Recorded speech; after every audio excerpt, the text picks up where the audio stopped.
Naša mala djevojčica Sofija počela je trenirati nogomet. Pa da vidimo kako je bilo na prvom treningu. Bok, Sofija. Bok. Di ideš ti danas? Kud se spremaš? Na trening. Kakav trening ideš? Nogomet. Na nogometni trening. Da. Jer to prvi put. Prvi nogometni trening. Da. A kakav si to dres odabrala? Liverpool. Liverpool si odabrala. To ti je braco posudil. Da, jer su mu bile male štucne i dres. To mi je tako. Ok, ništa. Ajmo se spremiti pa idemo na trening. Trening. Mama, možeš mi zavesati? Hoću, ajde stavi drugu. Idemo se na trening.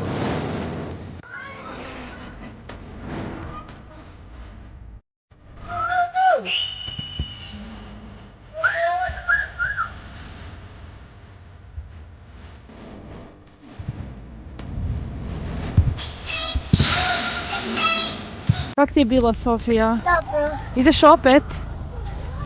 Eto. Na ljeto, ne voliš trenirat po zimi?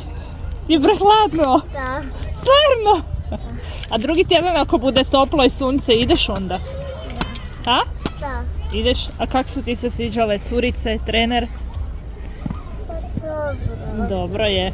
Ok. Dvije prijateljice, jedna iz mojeg plesa, jedna iz moje škole. Ozbiljno.